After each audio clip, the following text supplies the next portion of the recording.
Every now and then, I meet someone who's changing the world for the better by their sheer will alone. Whether they're authors, activists, or adventurers, these people are blazing a path with their deep enthusiasm and allowing the world to follow. Their passion is strong, and my passion is to tell their stories. I am Brian Platt, and this is Passion Project. Hey, what's going on, everyone? So I'm trying to start these podcasts with a little bit of an introduction, so here goes. This particular episode is with Neagha Leonard. He's the project director of the Cat Ba Langur Conservation Project, which is home to the second most endangered primate in the world. You guessed it, the Cat Ba Langur. This podcast is a little bit longer than most. It's probably about an hour, but seeing as how there's really only 60 or so of these Cat Ba Langurs left in the world, think about it that way, it's about a minute per langur. And they're definitely worth that, if not much, much more. You will notice at some point, maybe a couple points, that the audio drops out a little bit. That's just because we're recording on Skype, and he is on site in Vietnam, and my internet is not much better. Finally, and this is true with all of the podcasts, but especially with this one, I think, check out the photos in the blog. Neagha has done a great job of capturing these beautiful creatures, and I think it would do them justice for everyone to take a look and see exactly what these amazing creatures look like. So as always, thank you very much. If you would be so kind as to rate, review, and subscribe, that's a huge help. Feel free to leave comments or just reach out to me through the blog itself. But yeah, I hope you enjoyed this episode. I sure did, and take it easy. All right, I'm here with Neagha Leonard. He's the project director of the Cat Ba Langur Conservation Project in the greater Ha Long Bay area in Vietnam. This area is home to the second most endangered primate in the world and the most endangered in Vietnam. The current count is about 60 individuals. 63 right now. 63? Yeah. Okay, great. That's better than I was expecting. Well, thank you very much. I really appreciate you hopping on the call with me. Absolutely, my pleasure. This is one of the species that people don't really know a lot about, despite its status as being one of the most endangered primates in the world. And it's always a nice opportunity to talk to people about both the species and also the area, because a lot of the issues you face here with this particular species are not limited to the species alone. They're affecting all the biodiversity in this area, and then around the world we're facing very similar challenges almost no matter where you go. So it's always nice to be able to use one area as a microcosm of a much larger situation, and then get people to hopefully think more carefully about what they're doing, explore their own areas, their own backyards, their own home countries, see how they can take part in this larger picture of both the conservation portion of things and also better understanding their own world and their own position in the world as well. The Cat Ba Langur in the 1960s, we think the population was about 2,500 to 2,700 animals. Yeah. And when the first survey was done in 1999, the numbers had dropped to somewhere around 100 to 130. I think that was actually an overestimation based on the way the survey was done, but that's the number they came up with. Our project started the next year, and our count that year had 53 or so animals, which I know was an overestimation. And our low point was in 2003 with about 40 animals, and it's been rising up since then. But we thought we had the hunting under control from about 2006 until now, but in 2015 we lost an entire group of animals, and it dropped the population quite a bit. We didn't see the people hunting them, but one group completely disappeared, and we found an injured animal much later on. And it was actually, we found it dead, but it healed up from injuries, and injuries looked like it had been received at around the same time the group disappeared. What we think happened, based on other information I got of people asking questions about what langurs were, where they're sleeping, and how much money they could get for langurs, we think that some people from the next province over came over and hunted that group out. Wow. And it's easier to catch a whole group than it is to catch an individual animal oftentimes. You go to where their sleeping sites are, and you just get the entire group because they sleep together. Wow. Yeah. Geez, that's got to be, it's got to be fascinating, because it's, I was reading about how difficult they are to even observe, let alone to, hunt and stalk and Yeah. actually. They're limestone cliff specialists. And this whole area is karst. It's mature karst. This limestone is heavily eroded away. So it's vertical towers, cliff faces, things like that. And they move around on that like you and I would walk across a parking lot. They're jumping all over the place, climbing up and down with no troubles at all. So when you're out there looking for them, you're looking usually at a pretty good distance. Currently, they live on the coast, so you're on a boat, so your boat's moving around as well. Yeah. Sometimes they come down to the water. Most of the time, you're looking much higher up on the cliff faces or in the vegetation. And if they're in the vegetation, you're looking at branches moving or one head that pops up and sticks around, looks around a little bit, or them moving quickly and jumping around to this thing. So sometimes it's really difficult to get an accurate count for a particular group. We've been doing this for a long time, so I know what the group sizes are, but you always have to double check every time you go out. Right. So there's challenges in seeing them in the first place. We know they're home rangers, but they use everything in the home range. So you go to the area that you know they are, and you check their sleeping sites, and you check in the areas you know they forage, and you kind of make these rounds until you go, there they are. And then you sit and you watch and you count, and you observe the activity and behavior. And there's the issue of double counting, right? Like some of them, they look pretty similar. The males and females look, pretty similar to each other. So it's difficult to tell them apart, right? Yeah. So not only to look very similar to each other, it's very difficult to tell individuals apart at all. Males and females, if you're watching them move around, there's really only two ways to tell if it's a male or female, if they don't have babies with them, of course. The females have a white patch of hair between their thighs, and if they've been nursing, they'll have elongated nipples. But other than that, if you just see moving around in the trees or something, or the cliff, you can't really tell until you get a view where you can actually see that patch of fur, or if they're sitting still and you can see one of them's got all the nipples or something. From that, you can't really tell them apart very well. They're usually far enough away that even if there's a distinguishing characteristic, like a mark on an ear or a kinked tail or something, they're moving around. So you still can't say, there's this one particular animal, and you can't track that one animal very easily. Right. With a photograph, you can sit with a photograph and go, here's a static image. You can see individuals that way. The other issue with it, the double counting is not so much of an issue if you're being careful in how you do your count. Mm-hmm. So when I'm saying you're moving around, you're not counting every single animal you see moving. You're saying, I see 6 in my field of view right now. Okay, otherwise it'd be like a shell game. If you play it like a shell game, you're going to be all up in your count. Right. So you pan across and you say, okay, in my window of view, this is what I see right now. And then a few minutes later, you go, okay, what am I seeing right now? And you don't add those together. You say, okay, I saw 6 over here. Now I saw 5. All right, so right now the count is 6. Oh, look, this time I see 7. So the count now is 7. You just go with the highest number. You're doing the minimum you see at a time. There are times, of course, you see 5 over here, and then you say, there's 2 over here, and you know there's too good of a distance for them to do your double count. So you do that. So it's a little bit of judgment as well. But in general, you try to avoid doing anything that's going to give you a risk of a miscount or a double count. I feel like that is just one part of the equation of just trying to track them. What about, obviously you have the concept of their conservation in general, but what about awareness of them? I mean, that's the most important. That's one of the most important pieces. So no matter where you are in the world, when you're doing conservation, the most important thing is always people. And people who look at conservation kind of from the outside are interested in it.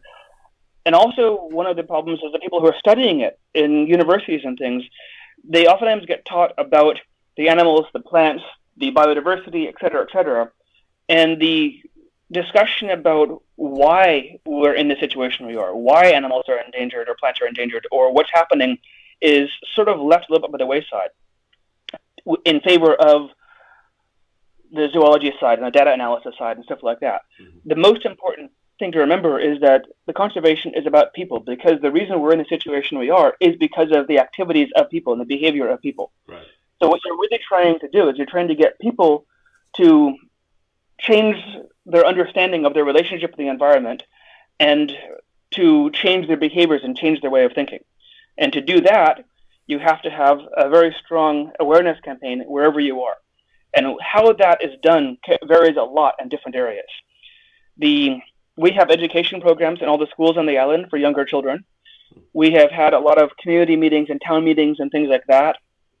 We have merchandise that we sell to foreigners and things at regular prices, but we sell them to local people at greatly reduced prices, basically just barely above cost, so then they can resell them for a profit. And that then helps tie them a little bit to us and makes them money, and also shows that they can make money based off of the animals that are here and things like that. It's a great idea. So little things like that. So we go out and there's a little bit of profit we make from those. We then use the funnel back in for things that are free, posters and stickers and stuff like that. Mm-hmm. So you're going into town, you have food in one of the restaurants or something, you talk to people there, and you give them a poster or a sticker, and they put that up. So within this area, within Cat Ba, there's a very, very great awareness of the Cat Ba Langur. Everyone's really proud of them. They like the fact they're here. They don't always understand kind of the importance, but they understand that there's this unique, special thing, and everyone likes to have something special. Yeah. But it takes a lot of time. It takes work, and it takes work not just at the local level, but also at the political level. And that's the other piece of all of this, is that you have to have not just a local support and local people interested and engaged, you also have to have the government involved. Because when it comes down to it, no matter where you are, the government is the kind of ultimate arbitrator of what is going to happen, what the laws are, what the regulations are, what the penalties are, if there's rewards for behavior, that sort of a thing. People like myself and the project, we're here as guests, as advisors. So we can provide solutions or suggest solutions and suggest courses of action. But when it comes down to it, the government itself is the organization that has to take those final steps and make certain things happen. And we can help soften that or encourage that or direct that, but we don't have the ultimate say in what happens. Are you the only organization that directly helps the Cat Ba, like on site, or are there other organizations that help you out? We're the only one on site. Obviously, there's a national park here as well. Mm-hmm. There are other organizations that are involved, but they're not. No one is stationed here. We're the only people that are actually based right here. Gotcha. IUCN is involved pretty often for things, less because of the Langurs, but because there's a push to make Cat Ba part of the Halong Bay World Heritage Site. And that, of course, involves UNESCO and IUCN as the kind of the organization that does a lot of those inspections and organizes a lot of that sort of a thing. So they're very heavily politically involved, and I'm very heavily involved in those discussions, working with IUCN on that issue. And obviously, because the Langurs are here, that is one of the justifications for making this a World Heritage Site. So there's all these kind of nested pieces there. Some of the other organizations here, we've worked a lot with WCS in the past, the Wildlife Conservation Society. They do a lot of human health and wildlife health interaction things. So they're very good when we have an injured animal or dead animal and we need to take samples or things like that. We've had them involved with that sort of a thing, so we can help ship samples away for analysis. FFI has been involved on and off in the past as well. That's been a little bit challenging at times because big organizations have their own particular way of going about things, which don't always work very well with what you're doing on the ground there, but it's kind of an ongoing discussion back and forth on how you're going to approach things. There are a lot of other small organizations in Vietnam with people that focus on langurs in their area. So there's a lot of cross-fertilization of ideas and discussions about what the larger policies should be.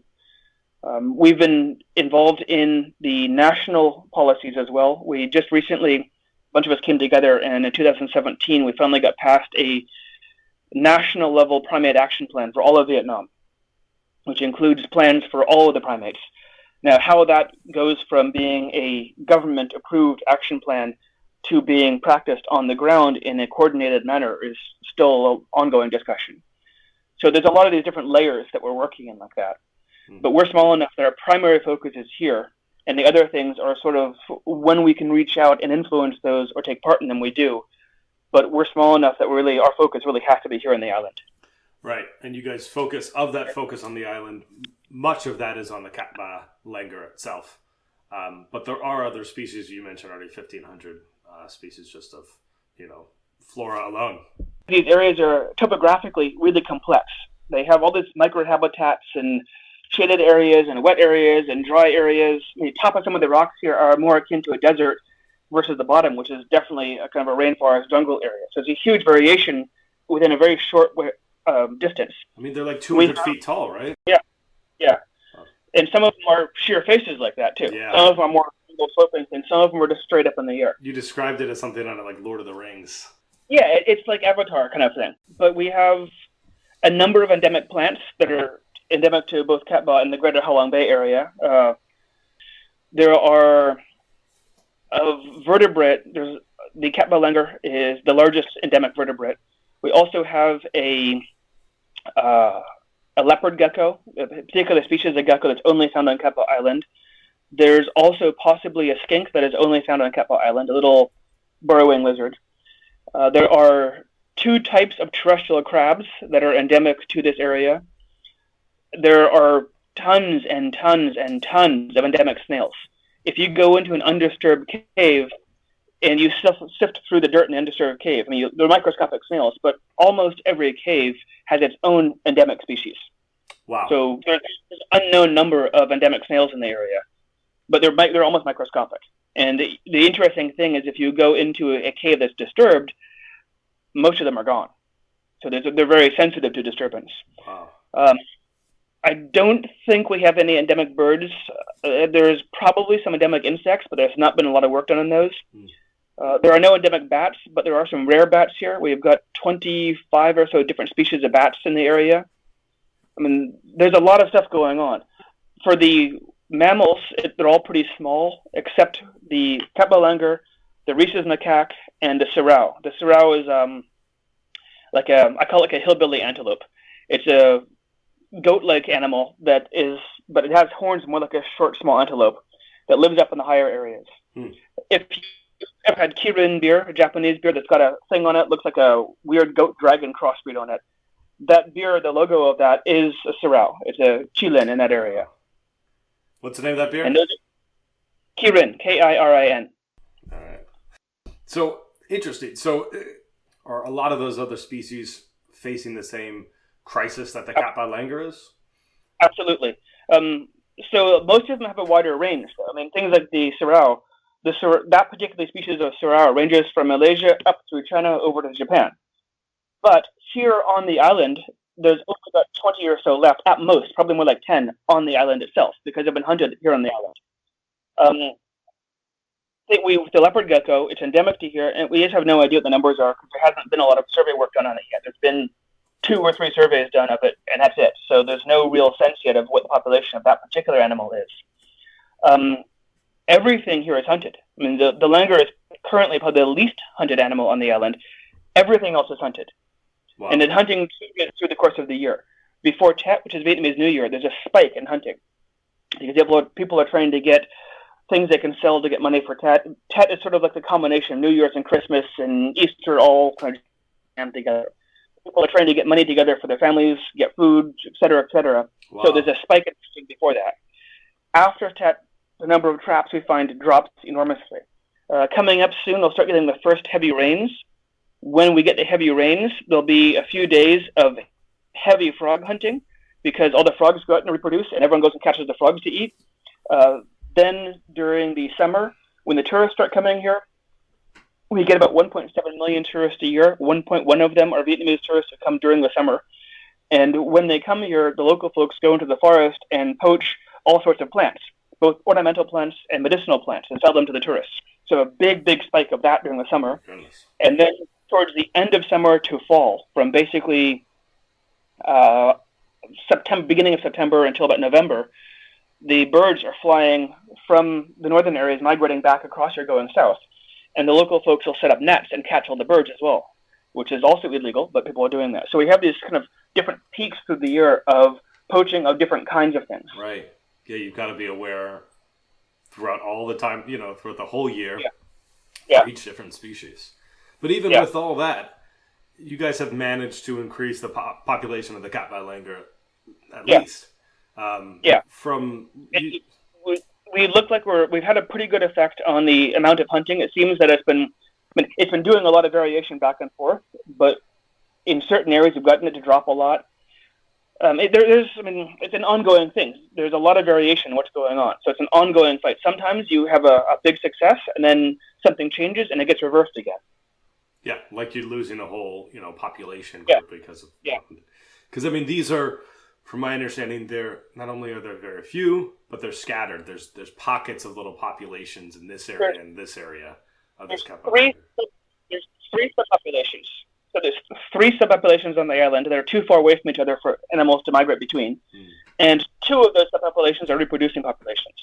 The thing of the female population as a separate one is no longer valid. Back in 2014, a male joined that group. But those animals are really, really old, and there's been no reproduction. They've been mating, but no reproduction at all. So really only have two subpopulations. And you have to keep in mind, when I say 63 animals, that's including old animals, young animals, and bachelor male groups. So if you break that down to the number of reproducing adults, then you're looking at a population of 32 or so, 33, something like that. So... And so it's an interesting thing, which kind of goes back to a question you asked earlier. We're talking about, before the interview, we're talking about things like the 25 most endangered species list, and how IUCN designates whether something is endangered or critically endangered or what it may be. So there's several different criteria that are followed with that. You can look at the area something is in, and if it's in a really small area, that is one of the criteria used to designate whether it's endangered, critically endangered, what have you. You can look at the change in population over time. So you can have an animal that has a very large total population, but the population is dropping very, very quickly. And if it's dropping fast enough, even if it's a very large population, it will be critically endangered or endangered depending on where it falls in that. You also will look, oftentimes not at the total population, but at the reproducing adults in that population, and use that as the population count instead of the total number of animals, because the reproducing adults is really the key piece of all of that.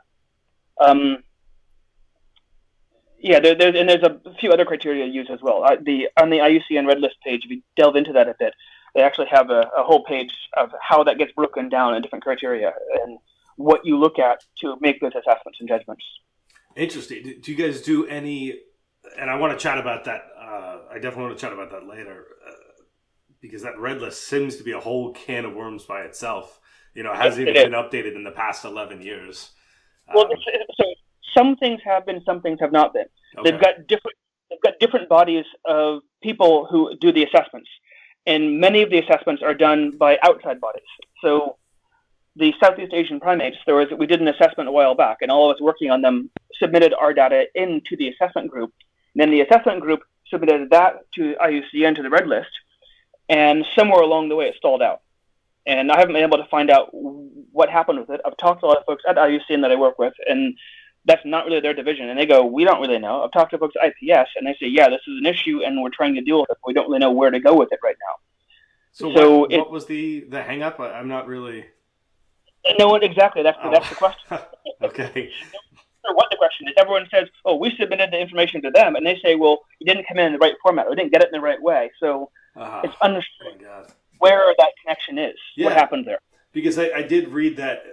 I knew since we first started chatting a couple months ago that the Cat Ba Langurs were the second most endangered primates, and spawned. Okay, well, what's the first? I was just curious. I couldn't find it, so I had to reach out to you, and you had to help me. But there was so many different, conflicting resources, and really I couldn't find anything that really seemed to shoot it straight, which is frustrating. And it's one of the other things to keep in mind is that it will change a lot too, very rapidly, because increasingly genetic analysis is being used to determine species. For example, in Indonesia, there's a discovery of a new species of orangutan. Well, yes and no. People already knew that orangutan was there. They knew the population was there. What was discovered was, through genetic analysis, that indicated that it should be considered a separate species, or possibly a subspecies, depending on how you look at it. Yeah. So it wasn't that it was a new species discovered. It was that new analysis techniques revealed more information about an animal that we already knew was there, and a population that we already knew was there. Gotcha. So what winds up happening oftentimes is you'll have a group of lemurs or something, or you have different, whatever it might be, plants someplace, or butterflies or something, and someone says, oh, let's do some more work on this. And they go, oh, actually, this is not one species. This is actually 2 or 3 different species. So all of a sudden, you might have one endangered species get split up into 3 different critically endangered species. So you have a lot of fluctuation like that back and forth.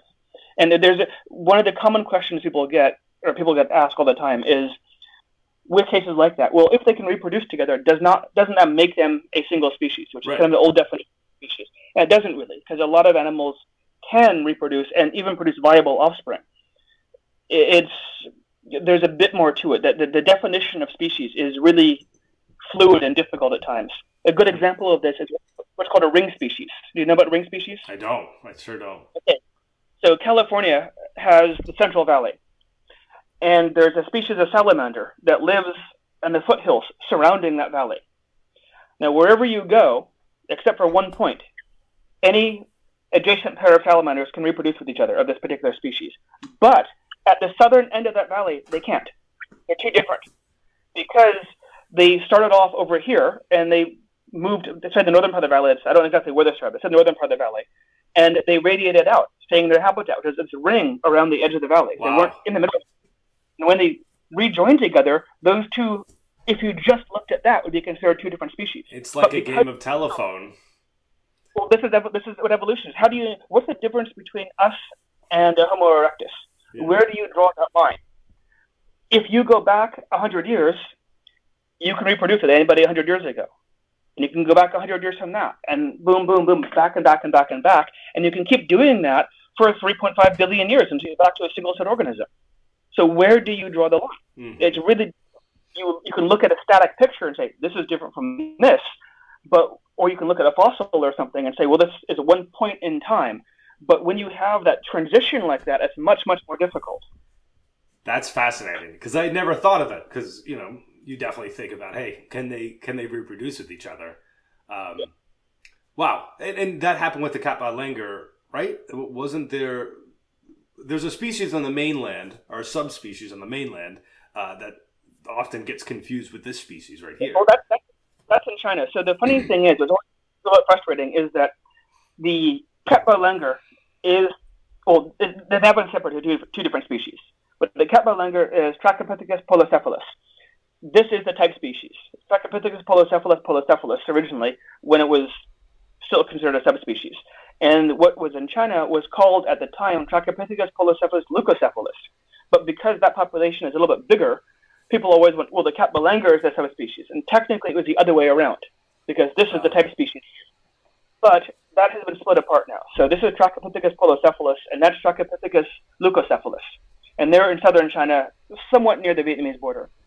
Gotcha. Which gets to an interesting thing. One of the questions you had brought up earlier on your list there was the distribution of langurs in the past. Because right now they're only found on this island, and there's no record of them anywhere else. It's like 8 miles, right? It's a really small. Small area. Yeah. Well, where the langurs are really tiny. Langurs in themselves are only total in about 6 square kilometers if you actually look at the different habitats and just the little pieces they're in. Wow. But maybe the island itself is considerably larger. The island itself is 27 kilometers in one axis by about 23 kilometers in the other axis. So the island itself is decently large. Okay. But the langurs are little small subsections of it at this point.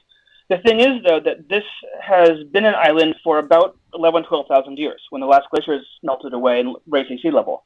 Before that, this would not have been an island. This would have been a larger complex of forest and rivers and limestone pillars sticking out. So at that point, most likely, this animal was found through this entire limestone area.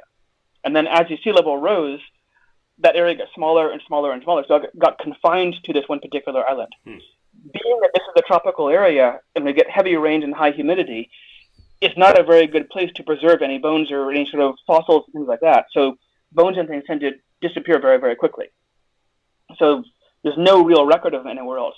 However, given that the Trachypithecus leucocephalus in southern China and this are very, very closely related, at one point in the distant past, 60, 70,000 years ago, maybe 1 million years ago, we don't really know, that would have one population, which then, due to whatever environmental circumstances, would have been increasingly isolated until split off, and then they speciated away from each other. Wow. And that's so hard to tell, because there's, like you said, there's no bone fragments, there's no fossils, there's really nothing that will assist you can't. in that. what you can do is genetic analysis. Mm-hmm. So we have samples right now at the German Primate Research Center in Göttingen. The fellow named Christian Roos, who focuses a lot on this, does a lot of work in Vietnam and works a lot of places, and he specializes in genetic analysis of primates. So we have samples from all of the subpopulations in his hands right now. So he's going through doing a full genetic workup for them. What that will then do is give us a data set that we can use to compare to other langur species. And then you can use the mutation rate, because there's this kind of a natural, it's called molecular clock. How quickly do mutations occur and change within a lineage? So you can look at that and say, okay, well, we have the Francoise langur, and we have the white-headed langur in southern China, and this. Now we can use that genetic path, a genetic tree, to say, oh, these separated about this long ago, these separated much further back. So we can construct a tree that way, as long as we also have similar data from those other species. Gotcha. Wow. So to get more, the trend is obviously pretty positive. I mean, I would say, from 40 slow. to very, very slow, but it is positive. Yeah, slow trend line. But do you guys do any sort of reintroduction from one group to another, or try? Well, first of all, we've done translocations in the past. The difficulty is catching the animals. And makes sense. So we had two females in 2012. There were two females on a separate small island. The island had been connected by mangroves in the past, and local fishermen cut down the mangroves, making a path for them to go through in their boats. So it ended up isolating a small group of langurs on this one other island. Fortunately, they were in an area that had a cave that we could actually get to and get in and capture them in. So we rigged up a capture technique, managed to capture those two, and move them over to the larger langur group. And after it took them about 3 months or so, they eventually adjusted and joined the local groups. The issue, though, is that if you're going to try and do that from a reproducing group, you are potentially damaging that reproductive group because you are changing the structure of it, and the other groups are really small. And if you take one of the things we have, and there's no data on it really yet, but one of the things we have noticed is that if the groups are too small, there's no babies. There seems to be a critical minimum number the group needs to reproduce. So if you take animals away from that, you potentially damage that population and stop the reproduction of that population. Oh, wow. You also would need to move females specifically, because most males never get to reproduce. Yeah. It's the females. Well, if you're taking them from a reproductively active group, you have the danger then of capturing a pregnant female, and since you have to tranquilize them to move them, you have a very high chance of losing the baby. Wow. So what do you do? What is your risk-reward aspect there? How do you work through this complex thing? I personally think that at some point we're going to have to try to move the entire subpopulation from one of the areas over and connect and join it up with the larger group we have in a much larger protected area. In part because the smaller subpopulation, it doesn't have anywhere else to go. It's surrounded on three sides by water, with a village to the north of it, and a very, very narrow strip of land separating the village from the water. So there's no place for them to move. And when they're going to take over new territory, it's the females that has to move. The males will go out looking for things, but the males aren't the ones that are having babies. It's the females. So if you want to colonize new territory, you have to have a new family group move over and colonize the territory. So there isn't enough space for those animals to really move out. So that's in the future. So it's not an immediate concern, but it is something we need to pay attention to and make plans for. But again, the situation becomes, how do you catch them? The technique we used relied on a cave, an actual proper cave to go into. Most of the slipping sites, people call them caves, but not really caves. They're ledges and overhangs. They're protected areas. It's just a matter of the translation from the Vietnamese word to English. And most of the slipping sites are up on cliffs. So you can't capture them very easily on that. You can't do what you do with places like the Serengeti or tranquilize them because they're up on a cliff. So even if you could shoot them with a tranquilizer dart, they're far enough away that would be significant damage because they have to go really fast and be a very powerful thing to get up that high. Right. Okay. And then you have the issue of if you're tranquilizing an animal on a cliff, well, where does it go and what happens to it? Does it pass out and fall off and die? Or does it go hide someplace where you can't get to it? Right. What happens then?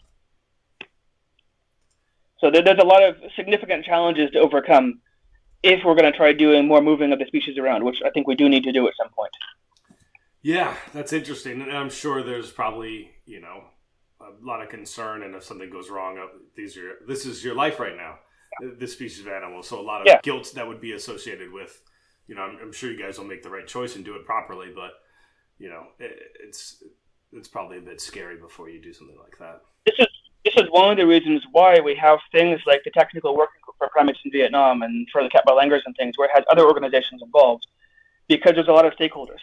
And even if you all disagree on particular things, no one should really be acting entirely in a unilateral manner. You can't have everything you're doing directed by somebody else who's not on the ground knowing what's happening in the area. But at the same time, when it comes to really risky activities, and also ones that are very expensive, because that kind of process is a really expensive thing to do, you need to have the support of all the stakeholders involved, so they all say, yes, we all think this is a good idea to do this. No. Otherwise, you have a lot of backlash afterwards, and there's a lot of finger-pointing antagonism and all sorts of things happening. So you need to have, in situations like that, all of both the blame and the credit shared equally. Yeah. Like, it's challenging. People usually want to take the credit and not the blame. But you have to make sure that it's all shared equally around. Right, yeah, which some people are hesitant to do, I'm sure. So I recently spoke with Craig Shawley, and he's the vice president for African Wildlife Foundation. And one of the big things he's been helping with the mountain gorillas in Uganda and Rwanda and Eastern Africa. So one of the biggest things that he found was incredibly helpful was ecotourism. Awareness, getting people to come to the area. You guys seem to have the exact opposite problem, that there's so much tourism in that area that it's affecting everything. I actually talked specifically about this at the last IPS conference. We did a presentation specifically on this subject last IPS conference. We had a special section on primate tourism. So I have a presentation about that specifically I can get you a link to. Please, yeah. The mountain gorilla, and also chimpanzees for that matter, are oftentimes given as a good example of how you can do primate tourism, things like that. The problem there is that they have control over access. If you want to go see the mountain gorillas in Rwanda or Uganda, there's only one group you can go with, and there's only one way you can go in, and no one else can go in. Oh, yeah. Here, we're on an island with a population of, probably 10 million surrounding in the cities around here and all that, with a huge number of tourists through it. Everyone who's got a boat can go anywhere. Right. And there's no regulation on the tourism. There's no way to control what happens. Most of the tour companies, at least in this area, do have permits to operate. They do it by paying their bribes and going on their way. And if one person does something that looks successful, everyone copies it. You said they don't have permits to operate. No, they just pay bribes. Yeah. And the same thing with the hotels, a lot of other things like that. So there's a lot of illegal activity that takes place that is kind of given a pass because everyone wants to have more tourists to bring more money in. Yeah. There's no concern about quality. There's concern about quantity. Everyone wants more. And the other thing with this also, the mountain gorilla and the chimpanzees are really very specific examples of nature tourism that is actually working really well because they can control access very well. They also have been very good about making sure that the monetary streams are very clear, making sure that there is a limited number of people that can, with their activities extremely curtailed, and that the local people see a direct benefit from the activities that are going on. Yes. None of that happens here. And through most of Southeast Asia, that's not the case. Yeah. To do that, you really have to have a strong lockdown on what's going on in the area, and it's not an option. Yeah.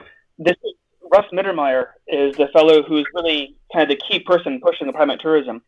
And when we've talked about this, even he says, Southeast Asia is one of these really difficult places. It has some of the greatest biodiversity in terms of primates, but the way that activity is done, tourism for primates is done, is always very cringeworthy because there's a lot of direct contact with the animals.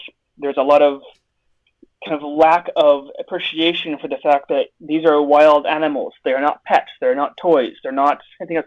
You keep a distance. And also the people that come to areas have certain expectations. So you need to help manage those expectations. Yeah. Western, speaking very broadly, and this is very broadly, Westerners tend to have a greater appreciation for nature as nature. Like, you go to it and you enjoy that particular thing. The purpose you're going to it is for the enjoyment of itself. A lot of folks in this part of the world are much more interested in what you can get out of it. There's an expectation that if I'm going to go to a park, I should see animals. And if I see an animal, I should be able to pet it or feed it or do something like that. And that really changes both the nature of the expectations people have going to an area, and because the tour operators, and the parks for that matter, are catering to the expectations of guests, they will then make those things happen. So I can, sorry, I didn't mean to cut you off, but I can speak directly towards that. I lived in Thailand for a bit, and I traveled around in the area, and you would see drugged lions in the tigers in the street with people walking around, or even monkeys that would be a little bit drugged and a little bit off, or elephants, and a lot of these tours, these ecotourism tours. I got suckered into two of them weren't really ecotourism. It was a lot of riding elephants and kind of harming the elephants. And there's one group, elephant conservation group in Chiang Mai that I can speak towards that I've actually forgotten the name of. But other than that, it was a lot of hands-on kind of petting things and not the same as just going off and hoping to find something. And the thing is, it happens to wild animals too. It's not just the animals kept in these kind of rescue centers and preserves. Right. A lot of areas, they'll go out to wild areas. You see this in Indonesia a lot with the orangutans and the gibbons, and people will provision them specifically to bring the wild animals in. And then they'll start giving them water and trying to hand them things directly and stuff like that, which then means that you have the human primate to non-human primate potential disease transfer. You've changed the activity of the area. You see a lot of violence within the primates in those areas. There's a lot more. Yeah. There's less competition for food. You have more of them packed into an area, and sometimes they're not really group living animals.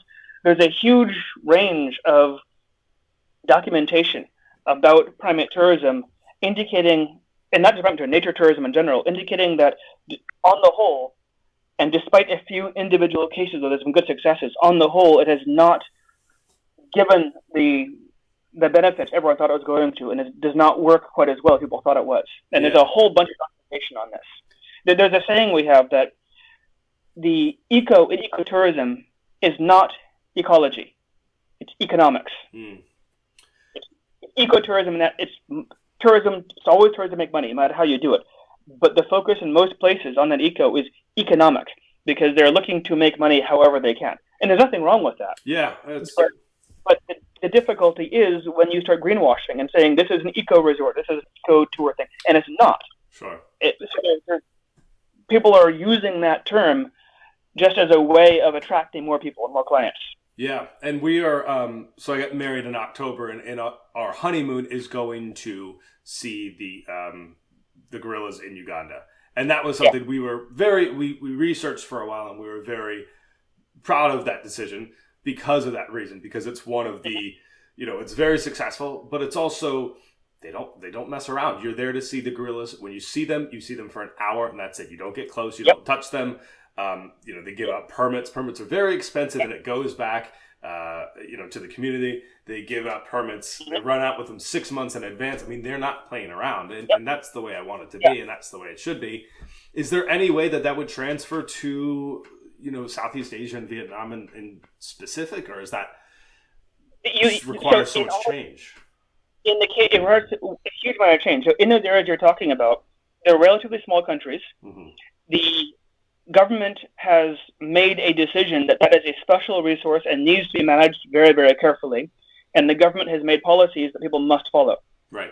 You have to have a similar thing here. These are. I mean, Vietnam is the size of California with 91 million people. Vietnam has more people than Australia and Canada combined. Wow. Yeah. It has actually more than twice as many people as those two countries combined. I mean, the population density here is greater than population density of China. Mind you, China has a big empty area in the western portion, but we always think of China as being this big, dense area. Well, yes, there's a lot of people, but they actually are distributed more than you think they are. Huge area. That pattern is repeated all over the place through Southeast Asia. So, and there's a lot of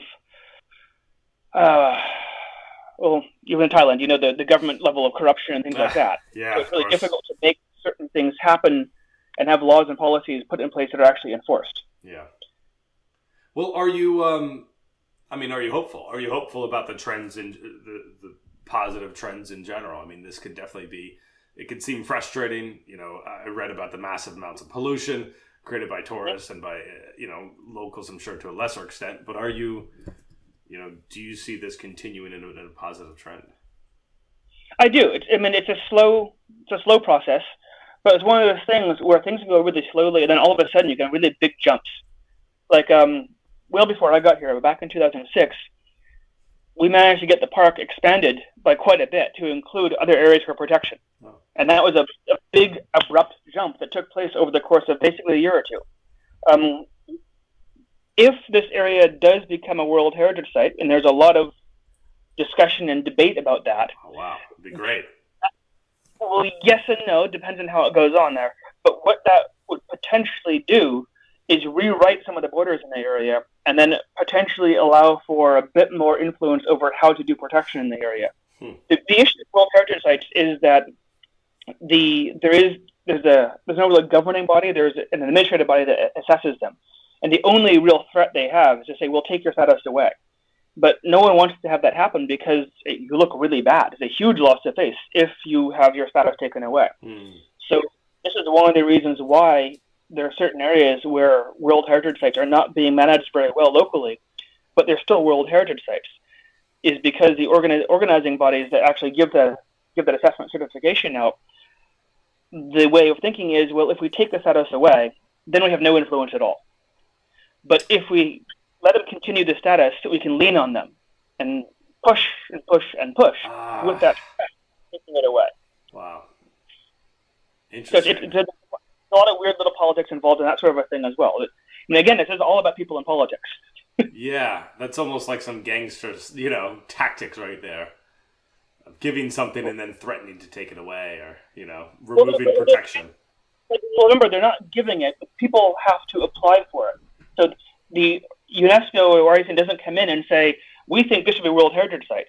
People locally have to say, we want this to be a World Heritage Site. We're going to put the documentation together and we're going to submit the documentation to you, and we want your inspectors to come out and assess this area to see if it is worthy of being a World Heritage Site. Gotcha. So it's not, so the outside body will make the assessment, but the request has to come from local people, local governments, local organizing bodies. And it's supposed to take place with those areas already being protected by local laws, because the World Heritage Site status by itself is not actually a protective status within any country unless that country decides it's going to be. So to be a World Heritage Site for these particular reasons anyway, the ecological reasons, the country itself already has to have those areas protected to whatever degree they're going to be protected. Interesting. So in addition to your work in Vietnam, you've also helped to track bears in Ecuador. You've helped to build a jungle research station in Peru. You've done some stuff in Virginia, my home state, and some, in Vermont as well. Is there one theme that you found in your conservation efforts that applies to all of your work? Is there one kind of tactic or, strategy that you've used that can blanket all of them? I've been doing different things in different areas. So the work in Virginia, for example, was during grad school, and that was helping to develop a monitoring protocol for rare species found in Shenandoah National Park. Gotcha. And these are species that are found in very particular environments at the very southern end of their range, and are then potentially good indicators of climate change, because they're the ones that will be affected first. So you can use as an indicator species. And I was trying to develop a system that was easy and cheap and didn't require fancy equipment, and that you could mine for other kinds of data as well. The other side, so that was kind of a separate thing in a way. The work in Ecuador was similar to this kind of work. It was tracking the Andean spectacled bears. We're trying to get a better sense of the land use patterns of the bears compared to humans, and then seeing where the interactions and conflicts were, so they could find out ways of meeting the habitat needs of the bears and also the landscape uses of people. I think that for me, probably the most important piece of all of this is that you always must include the people. Yeah. Everywhere on the planet, other than Antarctica, people have been living there for a very, very long time. Yeah. And in most cases, the damage and problems that we have are in the last couple of hundred years. Kind of industrial revolution forward, with a massive increase in population and kind of ease of extracting and moving resources around and things like that. If you do what we've been doing in conservation for a long time, which is to do this kind of buy, isolate, protect, kick everyone out model, yeah. I think we're missing a really important piece, or several important pieces. If you take that buy, protect, isolate model, one of the assumptions that's built into that is that you're preserving a static piece of the environment. And the environment is not static. It is always developing and evolving and moving. So we need to be looking at protecting the ability of the environment to adapt and react to change. And this is where biodiversity is so important, because biodiversity is the resource that the environment as a whole uses to speciate, to move around, to adapt to change, to do all these things. It's kind of like having biodiversity, it's like having money in the bank. It's a tool that it can be used in this longer-term, bigger picture environmental sense, in the evolutionary sense. The other thing that's being left out when you take this buy, isolate, protect thing is that for people living in the area, in the past, they had a certain investment into those areas. They had a reason to help protect them because they were using those areas. They didn't want someone else from a different village coming in and taking those things that they were valuable to them. If you kick everyone out, nobody has a reason to protect it anymore. So everyone comes in and takes everything they can. That's a good point. So if you do things like community-based natural resources management, and there's a bunch of different approaches to that, one of the goals there is that you help give some of that authority over the area back to the local people. And you merge the local people's knowledge and the traditional ways of doing things with more modern knowledge and a greater understanding of things like biodiversity and conservation and ecology, and find a middle ground somewhere in there. Allowing people to use a bit of the resources is perfectly fine as long as there is not too much, not an overuse. And finding that balance is really, really tricky and difficult. In some cases, you may have to say, with this species or this particular environment, it's way too sensitive. Other times you can say, if we tweak this and change this a little bit, then if we get rid of the cows and the goats and protect this upper watershed area, then antelope will come back. And then we can take a certain number of antelope and you can get the meat from hunting the wild animals in small numbers, as opposed to having a bunch of other animals that you're eating that are destroying the environment and not allowing the biodiversity there. I mean, it's sort of like the wolves in Yellowstone type of thing, where it brought wolves back. And you're bringing predators back, it's going to ruin everything. Well, it helped restore streams, because the wolves were hunting deer that were and elk and things, otherwise overgrazing areas. But the wolves have now kept animals away from certain places, and that allowed those areas to recover. So it's a very complicated picture, and we need to be paying much more attention to the complexity and to the role of humans in nature, because we are not separate from nature. We are part of it. Sitting in an office in the middle of New York City, you're just as much part of nature as someone out in the forest is, because everything we use, whether it's their computer or whether it's a stick you're using to go dig tubers up, it's all coming from nature. Yeah. And we need to be paying attention to that. So I think for my own personal side, that human interaction and the role of humans with the kind of the human wild nature interface is the ongoing theme for me. It's also, you don't want to shame people. It's not only how do you include people, or to include people, how do you include them? You want to make sure they feel like they're a part of the solution. You don't want to shame them. You want to educate them. So it's different. It's a balancing act. It's different in different areas too. Like, for example, where I was working in Indonesia, the local people were doing some hunting, but doing a lot of deforesting. And the deforestation was bad because it also reduced the habitat for orangutans and gibbons and things like this. So when they went in, they asked, why are you cutting down the trees? Why are you doing this deforestation? And I said, well, we need the money. Well, what are you using the money for? It turned out they're using the money for fertilizers and healthcare. So in that case, it wasn't about the money. It was about what you could do with the money. And I think that's an important distinction people miss sometimes, that throwing money at a problem is not necessarily a way to fix it. if you know what people are considering important, what they're using those resources for, they're using the money for, what's going on, then you can meet those needs instead and cut out that middle process. And also, if you do it appropriately, you can find ways of kind of helping the communities become more self-sustaining and not reliant so much on other external things. If you can help people produce their own fertilizer through manure programs and things like that, then you potentially eliminate the need for them to go get money and go somewhere else to get whatever the resource is. Right. The thing is that what works in one area is not always going to work in a different area because there's different concerns and different needs. So you've got to be very diligent in your approach to local people and listen to them. You can't come in and say, we know better. You have to go and say, what's going on? Can you tell me about your area? Tell me about yourself. What's happening in the area?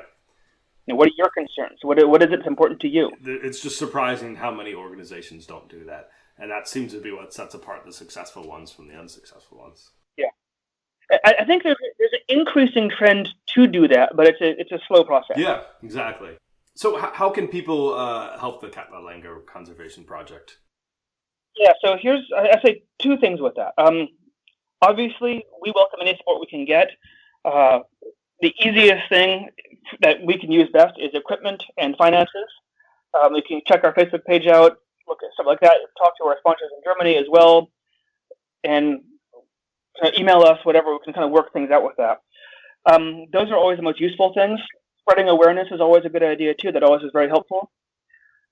But what I would like to remind people is that it's very easy to sit at home and say, we want to help something over there in Southeast Asia or in East Africa or in the Andes in Northern South America.